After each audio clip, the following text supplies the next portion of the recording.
We go up about every 2 years for testing. I get pretty much just the same symptoms, you know, that the majority of people have. I get blisters on my hands, on my feet. I have a 3-year-old son that was born after the Gulf, and he gets blisters on his hands and his feet. They say that it's post-traumatic stress disorder, and that's the big thing that they've been pushing. And I don't buy off on it. And I've had kidney pains, and you know, it's on my left side, but you go in for the test, and this standard procedure is to check your right one. And it's supposed to be my left one that's hurting. So, but no, it's standard. We check the right. So that's the kind of treatment I've received from the VA. Since I got back, I had a tumor in my left shoulder. And depleted uranium, it stores in the bone. And so when I found out I had this tumor, the VA didn't want to do anything for it. And it was bothering me. It was inside the bone. And finally, they did a biopsy on it. And I asked it to be sent, you know, part of it to be sent to a private university where I trusted the people so I could get an accurate results, and they had refused to send it there. I don't think that they're doing true studies on the effects of it, so I just think something's going on there.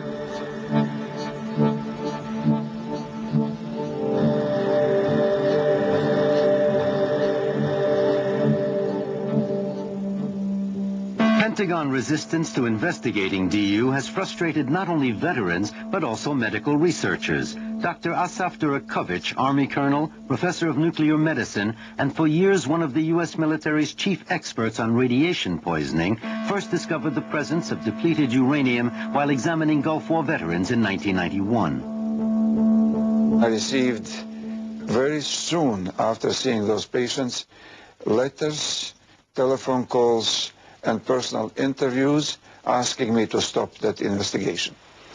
When I confronted the authorities with a statement that I was delegated by the government of the United States of America to take care of the sick veterans, they told me that my research will not be supported, and in my best interest and in the interest of my career, I should immediately discontinue that work.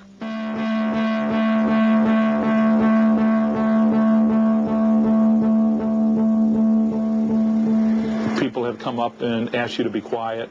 You've been warned, threatened to lose your job. You hear unusual things on your telephone when you're communicating or trying to discuss things. Computers go strange. Emails seem to be delayed.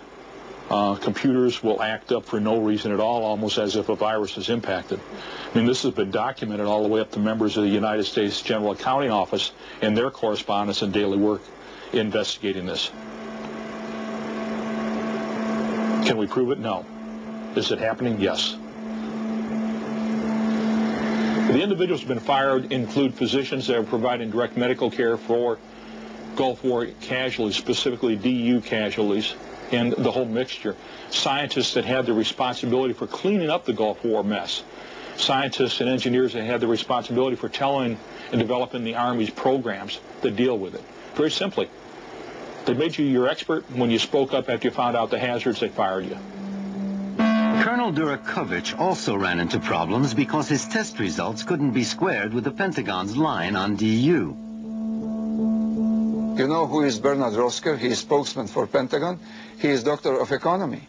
He doesn't know physics, doesn't know medicine, doesn't know biology. I was Pentagon inside man for 12 years.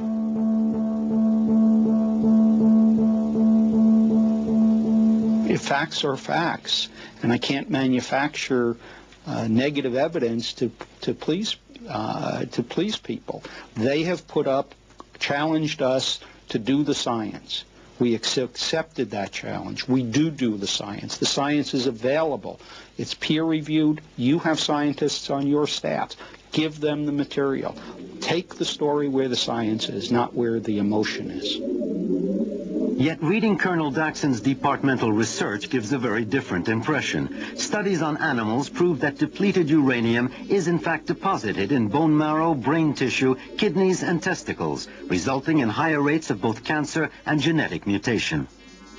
We know in science that depleted uranium and other uranium isotopes, there are 16 isotopes of uranium, do have the capacity of causing somatic and genetic changes in the human and animal organism. Somatic changes have been demonstrated at the level of the cell, level of macromolecules, DNA and RNA, level of the tissue, level of the organ, level of the entire animal. Professor Durakovic pursued these experiments at his own expense, and 9 years after the Gulf War, he found excess levels of several DU isotopes in his patients, especially U-236, which generally occurs as a waste product of the nuclear fission process. Here, he presents his results for the first time. It proves that these men were in fact contaminated by DU. We have evidence that all 4 of the isotopes of uranium are present in excess in the body fluids and in the body organs of the patients who are being referred to our program. Their bodies could not eliminate uranium-236, which is unquestionably different from any natural form of uranium. These results immediately call into question 40 years of military-industrial research minimizing the effects of depleted uranium.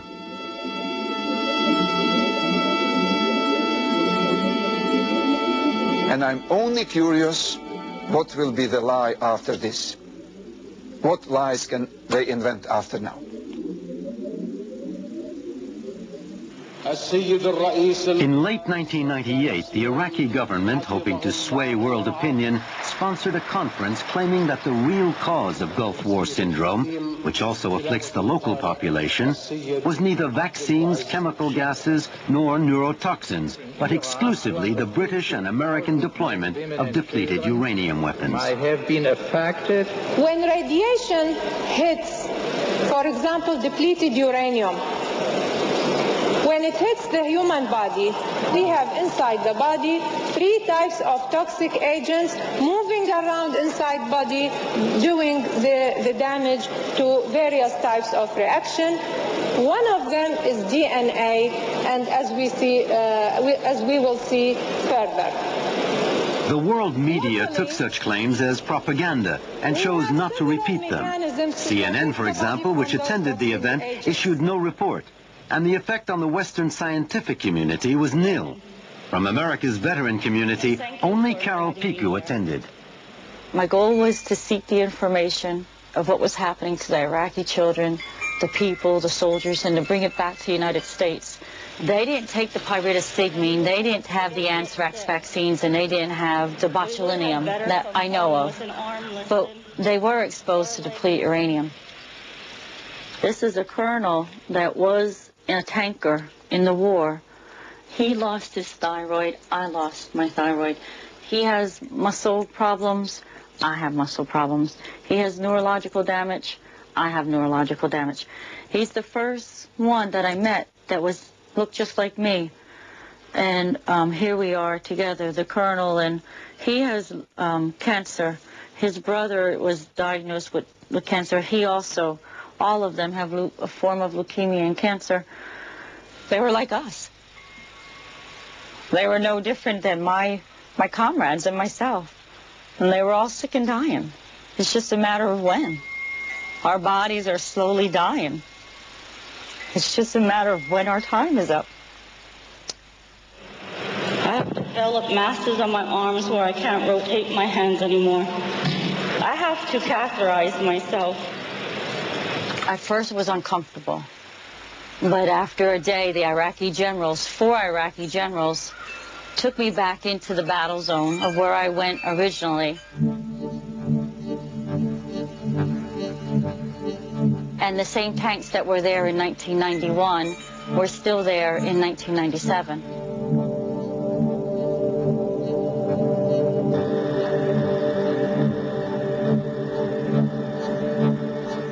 I climbed on those tanks again, and I had a Geiger counter, and we took the alpha rays and the gamma rays, and we did readings to show that these areas were still highly contaminated with depleted uranium.